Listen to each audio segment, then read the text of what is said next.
সাথী সবাইকে নমস্কার।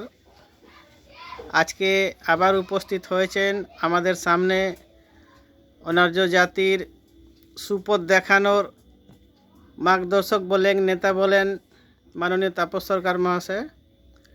আজকে 28শে ফেব্রুয়ারি 2026 শনিবার আমরা বসেছি কিছু কথা নিয়ে, সামাজিক কথা নিয়ে। তাই আমি তাপসদার কাছে একটা প্রশ্ন রাখব যে বর্তমান পশ্চিমবঙ্গে যে নির্বাচন আসছে, শুরু হতে চলেছে, এই ডিক্লেয়ার 2-4 দিন পরে হয়ে যাবে। এই নির্বাচনে পশ্চিমবঙ্গ 2026 বিধানসভা নির্বাচনে আপনি অনার্য যে সমাজ, এই অনার্য সমাজকে কি মেসেজ দিতে চান একটু সংক্ষিপ্তভাবে, আর সমাজকে যাতে আগামী মঙ্গল হয় একটু বলুন।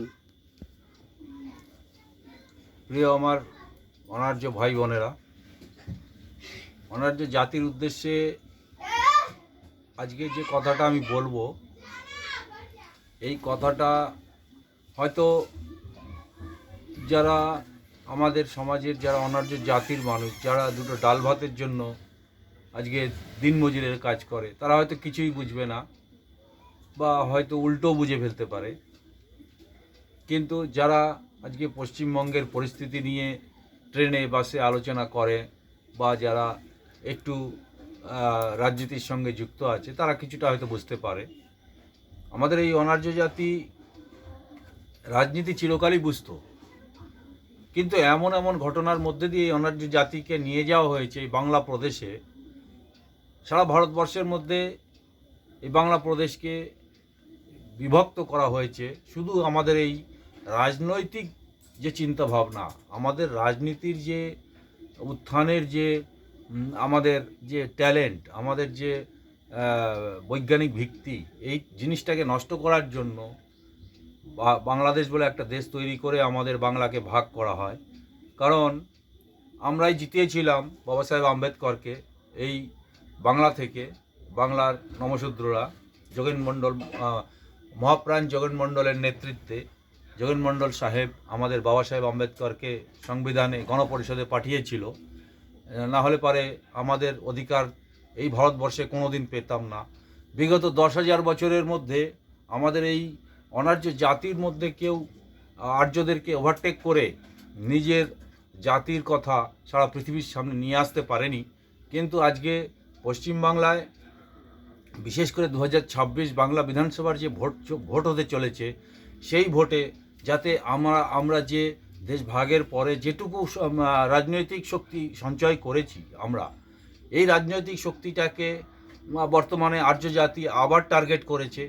সেই আর্য জাতির একটা সংগঠনের নাম হচ্ছে আরএসএস, যে আরএসএস নাগপুর থেকে পরিচালিত হয় এবং সারা পৃথিবীর মধ্যে পৃথিবীর যে আর্য জাতির সংগঠন আছে, সেই সংগঠনের একটা অঙ্গ হচ্ছে আরএসএস, যেটাকে ভারতবর্ষে স্থাপিত করে ভারতবর্ষের অনার্য জাতিকে কন্ট্রোল করার জন্য এই আরএসএস যে প্রক্রিয়া প্রত্যেকটা রাজ্যে চালাচ্ছে, সেই প্রক্রিয়ার অঙ্গ হিসাবে আগামী 2026 সালে যে ভোট হতে চলেছে পশ্চিমবাংলায় তথা বাংলা প্রদেশে, এই বাংলা প্রদেশকে যাতে এই যে জাতি, যে অনার্য জাতির মানুষরা বাবা সাহেবকে জিতালো, যে অনার্য জাতির মানুষরা এই পশ্চিমবাংলায় বাস করে, 85 থেকে 90% মানুষ হচ্ছে অনার্য জাতির পশ্চিমবঙ্গে।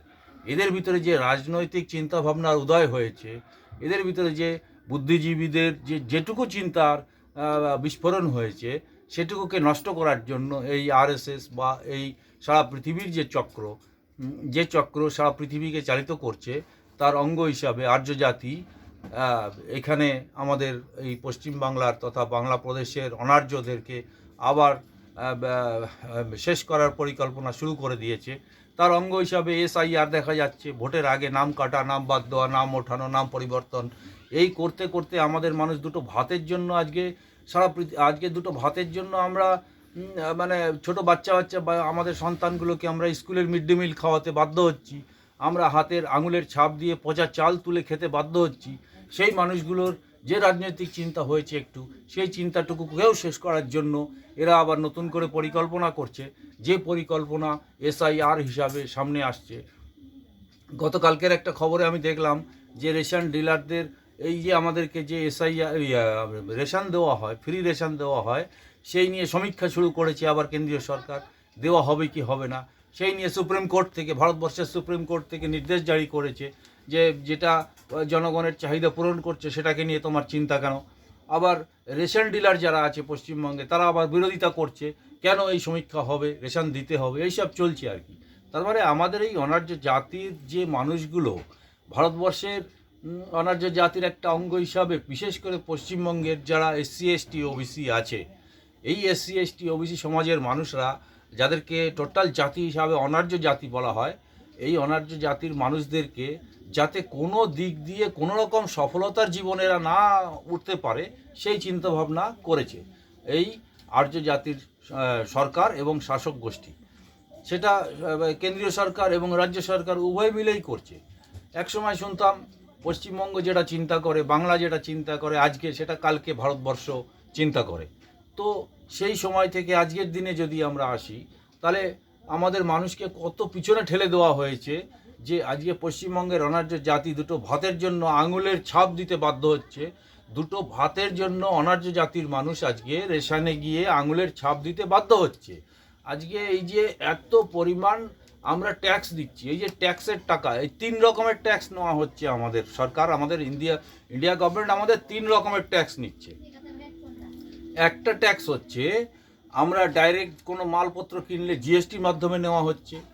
একটা ট্যাক্স হচ্ছে যে মানুষ সরকারি চাকরি করছে বা সরকারি কোনো টাকা প্রাপ্ত হচ্ছে, সেখান থেকে সরকার একটা ট্যাক্স কেটেই নিচ্ছে, নিয়ে তার মাইনা পাচ্ছে, তারপরে সেই লোকটা আবার বাজারে গিয়ে আবার ট্যাক্স দিয়ে সে GST দিয়ে মাল কিনছে। এটা হচ্ছে 2 রকমের হলো। আরেকটা ট্যাক্সও এইরকমভাবেই 3 রকমের ট্যাক্স নেওয়া হচ্ছে আমাদের। তো সেই হিসাবে বলতে গেলে আমাদের মানুষদেরকে আর্য জাতিরা কোনোদিন ছাড়বে না, এই কথাটা আমাদের অনার্য জাতির মানুষরা ধীরে ধীরে বুঝতে পারছে।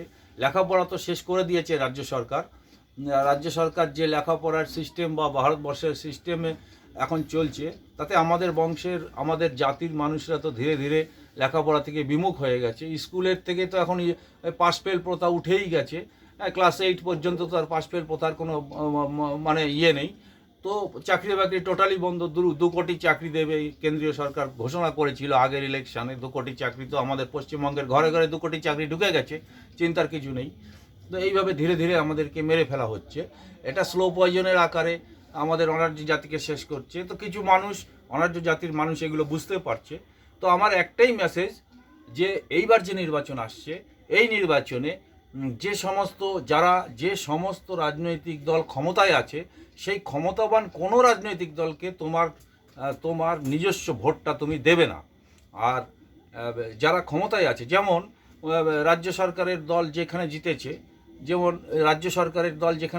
সেখানে রাজ্য সরকারের দলকে যদি তুমি ভোট দাও, তাহলে আবার তোমাকে সেই জ্বালা যন্ত্রণাই ভোগ করতে হবে। আবার যেখানে কেন্দ্রীয় সরকারের যে জিতেছে, যে দিল্লির সরকারের যে প্রতিনিধি জিতেছে যে সিটে, সেই সিটে যদি তুমি দিল্লির সরকারের প্রতিনিধিকে ভোট দাও, তাহলে পরে আবার তোমাকে ওই বুড়ো আঙুল ঠেকিয়ে গিয়ে রেশনের চাল আনতে হবে। তো তোমার ঘরে কিন্তু কোনো চাকরি বাকরি ঢুকবে না, আর রাজ্য সরকারের কোনো লেখাপড়া তোমার ঘরে ঢুকবে না। তাহলে তোমার বংশ রীতিমতো স্লো পয়জনের মাধ্যমে ধীরে ধীরে পিছনের দিকে চলে যাচ্ছে। তো এটা রাজ্য সরকার, কেন্দ্রীয় সরকার দুটোই আর্য জাতির শাসক শ্রেণী। এই আর্য জাতির শাসক শ্রেণীকে যদি তোমরা ভোট দাও, তাহলে কি দাঁড়াবে? আগামীতে অনার্য জাতির আর কথা বলার মতো বা ঘরে বংশে বাতি জ্বালানোর মতো কোনো মানুষকে এরা রাখতে চায় না। এরা শুধু রাজত্বকে রক্ষা করার জন্য উপঢৌকন দিতে চায়। উপঢৌকন মানে কি? উপহার দিচ্ছে তোমাকে, লক্ষ্মী ভাণ্ডার উপহার দিচ্ছে, বেকার ভাতা উপহার দিচ্ছে তোমাকে, বুড়ো বুড়িদেরকে উপহার দিচ্ছে, বিধবা ভাতা দিচ্ছে। কিন্তু তোমার ঘরে যদি শিক্ষা না আসে, তোমার ঘরে যদি চাকরি না আসে, এই কথাগুলো অনার্য জাতি এবার বুঝতে পেরেছে। তাই আর্য জাতির প্রার্থীদের কোনো ভোট নয় এবার। আর্য জাতির কোনো প্রার্থীকে তোমার ভোট তুমি দেবে না। আর্য জাতির কোনো প্রার্থীকে তোমার ভোট তুমি দেবে না। যদি ভোট দিতে হয়, তোমার নিজের বংশের নিজের এসসি এসটি ওবিসির মধ্যে তোমার সিটে যে দাঁড়াবে শুধু তোমার ভোট তার কাছেই যাবে। তোমার বংশের এসসি এসটি ওবিসি বা অনার্য জাতির যে প্রার্থী তোমার কেন্দ্রে থাকবে সেই প্রার্থীকে তোমার ভোট তোমার দিতে হবে, তবেই তোমার জাতির উদ্ধার হবে। নাহলে কোনো রাস্তা নেই, নাহলে কোনো রাস্তা নেই, নাহলে কোনো রাস্তা নেই। জয় মহাপুরুষ, জয় মহাপুরুষ, জয় মহাপুরুষ।